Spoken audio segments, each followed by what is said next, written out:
You're watching Sipping Off the Cuff on tequilaaficionado.com, part of Tequila Aficionado Media. I'm Alex Perez here in Southern California. I am Mike Morales here in Southern California as well. Try not to turn purple. We had Alex, a purple people camera problem. that's right, a purple people camera. Alex, this has been a blessing. You and I have been blessed to finally dissect and taste after 3 years. This is Ocho Tequila. And this one is the 2021 vintage coming out of Cerro Grande. Cerro Grande. Oh, this is the one that is being grown at the highest altitude on the estates that are owned by La Altena. Okay. That's what I read in the back there. So, oh my God. 2,290 meters above sea level. The highest elevation agave field as we've used to date for Ocho. So I am going to pour mine in a Glencairn like Alex. I have lovely, lovely bubbles because everybody knows I love bubbles. That's the thing I look for. Again, supposedly not a it's a harbinger of good signs. Okay, it's a good sign, not necessarily telling you that it's going to be a great tequila, but then again, it's Ocho. It should always be a great tequila. So, uh-oh. Alex just gave us the look. Wow. Oh my God. Really? Really? I just took my first whiff out of my Glencairn, folks. The wood notes on this one are really popping. Yeah, it's really neat. Look what it says here. The rancho has mostly old cedar and oak trees around the land. Do you think that it's acquiring some of the wood notes of course from the it is. trees or the Well. pollen or something? Yeah, it says the soil is typical of the highlands with a red iron oxide and clay. 7 years old in the making. Wow, I am just getting all Beautiful. kinds of, for as light as this is. Now take a look at this, folks. On my screen, you can see this. It's light. Like a Blanco.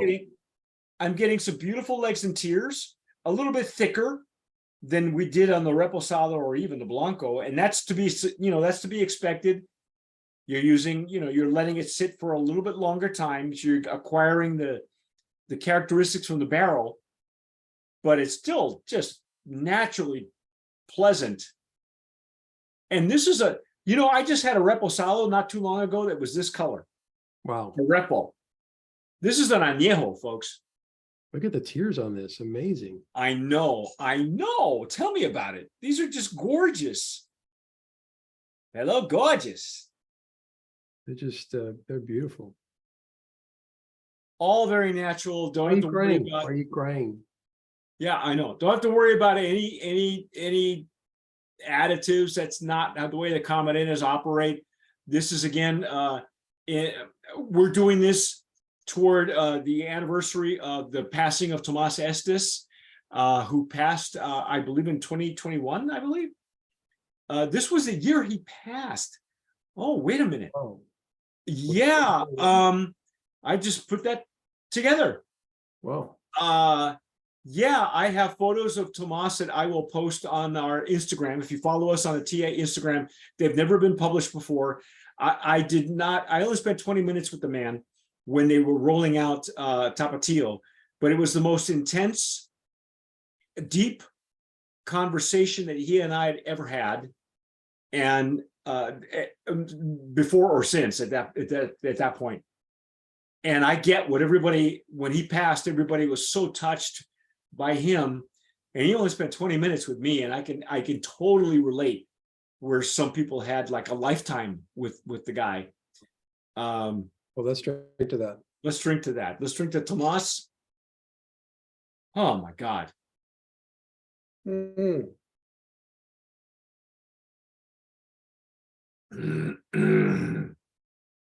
Oh, Alex.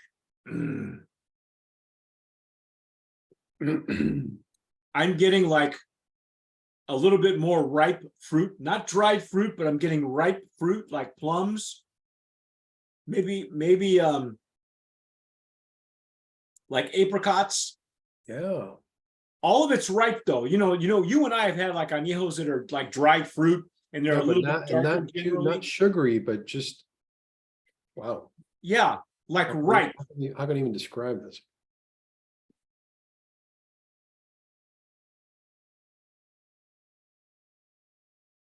I'm getting the pineapple. It says anise. I'll buy that. I'll buy the anise because it does come through on the Blanco. It came through on the añejo a little bit. On this one, it's a little bit deeper. I would say it's borderline almost licorice, almost. Yeah. Or you know what? Fennel. Maybe fennel. Because I do get that on some mezcals that I've had before. Yeah, this is the fruit that you're talking about. It's almost like jammy. But Yeah. but not Yeah, sweet, but not like grapey. It's yeah, like I don't know jam. how to describe And it. not a jelly. It's kind of like it's like in between somewhere. I'm not going to call this overripe or But dry. it's not sweet.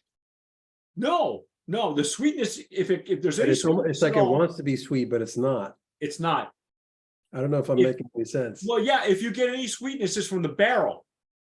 You get a little bit of the barrel notes, but that doesn't happen till like the rear and the sides of the tongue. You get some sweetness. And again, it's going to open up for you folks. The Blanco opened up. It took forever. The Reposado opened up for me much more. And you don't even need a whole lot.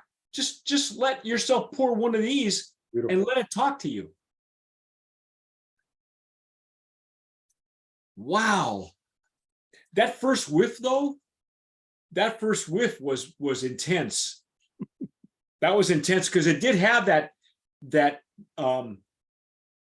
to me it had more of the licorice / anise on the nose than on the flavor.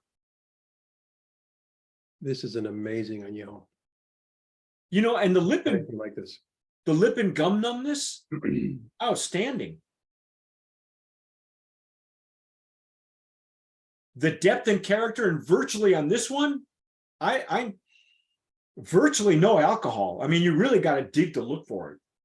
So you're not going to be bothered by any unusual fumes, that aren't supposed to be there. I'm getting the oak. It says orange peel. You get a little peel. Could be. It's not orange oil. It's No. not zest, as far as I know. So Alex, your go-to was the old fashioned. What do you think? Would you do it? I would do it. Why not? Or Can even you the imagine what an old fashioned? Can you Even the imagine? Oaxacan. Or a Oaxacan? Yeah. Can you imagine? I mean, I'm sure that once we get off camera, he's going to experiment, folks. He's got the bug, but as a rule, I wouldn't do that with this. The thing is it's such a amazing spirit just on its own. I mean, this whole series, the trio is just an amazing sipping experience. and the retro nasal brings out even more quality. Yeah. Whatever you're not sure you got on the nose at the beginning, the retro nasal will give you a confirmation of what that is, and even give you more, which is odd. And now that it's opening up, I am getting a little bit more alcohol, but that's okay. I'm all right with that. It's an 80 proof, 40 ABV. This is a masterpiece. I wonder how much, well, the altitude must just well, it probably stresses the plant put even that more. stressor out. Yeah, stress on the doesn't say how many years. But I wonder, the sunshine. 7 years. The sunshine, if That you're not was a familiar with 7-year-old. if you're not familiar with high altitudes, those of you who are living in Denver or New Mexico, where I used to live, you're a mile high. It could be 90 degrees, but the real feel, and could be dry, but the real feel feels like it's 95, close to 100, 98. the sunshine is more intense at the higher elevations. The further away you are from sea level. Plus you're closer to the equator too. Oh yeah. Yeah. The whole thing is, unless it's raining, unless it's a rainy season, those plants aren't getting a whole lot of, they're not getting a whole lot of moisture. Amazing.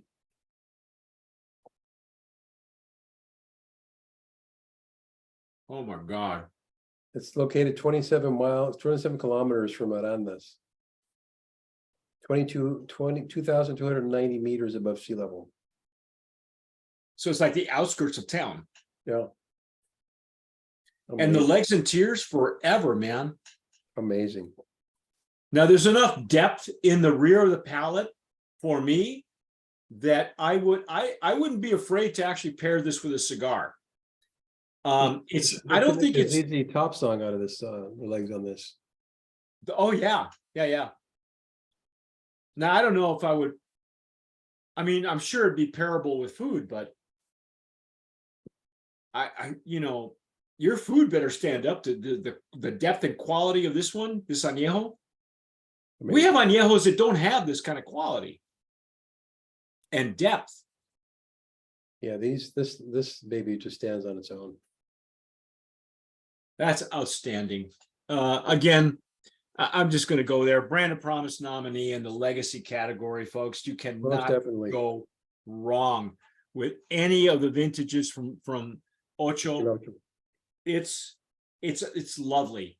And as long as Carlos is the head of this particular project and continues to work with Curado and whatever else they decide to roll out of the new distillery, it's genius. It's stellar. And and don't get dissuaded by the color. I mean, the añejo does not have to be a dark looking spirit. Look at that. Yeah, no, And they're using I remember we spoke to Carlos's brother Felipe. What are they using, like 40-year-old barrels? Yeah, they're using beat up barrels. They're using barrels but they know how to manage these barrels, and they know the taste that they're getting from these barrels. I mean, it's amazing. Well, the bottom line is the Camarena family, they're agave growers first. All three of those branches of the Camarena family, they're all agave growers. Yeah. What they want to highlight is the plant. Right. And what Ocho does is highlight not just the plant, but literally give you the terroir. Right. That every field is going to taste different. And it's no wonder everybody just, they show people the ones that you have, just if they haven't seen the other two videos. So we got the 2021 we just tasted a little while ago. I got the 16. Wow. And I've got the 17. These are the blancos. Amazing. So and I can tell you, I forget which one it was that Alex served me at last year when I was at his place, but it didn't matter. My quick story about Tomas is that I was introduced to him while they were there actually rolling out Tapatio into LA. And it was like 8-9 years ago. It was the first event I went to after I was back here in LA before I moved to San Antonio. And this is the shot glass from that event, by the way. Nice. 110 proof. Yeah. And somebody said to me, a gentleman that we know on Facebook, he said, "You ever met Tomas? And have you ever had Ocho?" And I said, "No, I've not had Ocho." And they were serving Ocho before the event, as well as Tapatio and the 110, everything. The whole line was being rolled out. And Tomas Estes was there. And he said to me, "Have you ever met Tomas Estes?" I said, "No, I've never met him. I hear great things about him." And he and I spoke for 20 minutes, literally 20 minutes. And I told him how, I was getting a lot of flack. At the time I had written my review, my report on Vinazas. And he knew exactly what I was talking about. It was almost as if he had read the book, right? And he said to me, I said, "Tom, when I went to go see what was going on with the Vinazas," and I couldn't place it in words. He goes, "It hurt your heart, didn't it?" And he touched me. He touched me on my chest. It was like, yeah, that's it. you know, he understood exactly where I was coming from. And, you know, the 20-minute conversation that we had, and of course, everybody wanted his attention, right? And shortly after that, they began the event. And I took pictures of those pictures that have been published. I'm going to post them on our Instagram account, you know, toward the anniversary of his passing, which will be on the 28th or 29th of this month of April. You're watching this and we're filming this, we're recording this in April. And it's kind of our homage to Tom. I hope to have Jesse Estes, who is his son, who has now taken over the mantle, at one of our open bars shortly. And I'll keep you folks abreast of that. Hopefully my camera won't turn purple at that point. But anyway, what else is there to say, Alex? Is anything else you want to add to this? Because this has been a blessing. This has been craziness for us. Yeah, this isn't just a collectible bottle. It's an experience in the bottle. So you really have to look for it, find it. It's a treasure piece, and enjoy it. Open it up. Enjoy it, because it's a once in a lifetime experience, or at least once every 7 years, right? So anyway, outstanding. Carlos Camarena, muchas gracias, ingeniero. Thank you to the folks at Ocho Tequila and the PR company that made this happen. This has been amazing. It's been an amazing journey for us. And yeah, there's more. I'm sure we could go back and try to do a side by side with all three vintages. If Alex doesn't finish off any of those, we'll get to that. But in the meantime, that's our take on Ocho Anejo. This is again Cerro Grande. This is the Cerro Grande. This is that vintage in that particular field that it's coming from, or rancho or estate. Go get it, folks. Whatever it costs, just get a bottle for yourself. Get one to hoard, because once they're gone, you're not gonna. But everything you need to know is on this label. It'll tell you how many liters, how many barrels. This is the epitome of what small batch really means. And when they talk about terroir, it's this brand. They invented it. Yeah, that's all I gotta say. So that's our take on Ocho Anejo. I'm Mike Morales here in the heartbeat of the San Gabriel Valley in Southern California. That gentleman out there is Alex Perez. You've been watching Sipping Off the Cuff on Tequila Aficionado Media, tequilaaficionado.com. Let us know about your experience with the Tequila Ocho. And as always, sip wisely. Sip wisely, folks. Thanks again.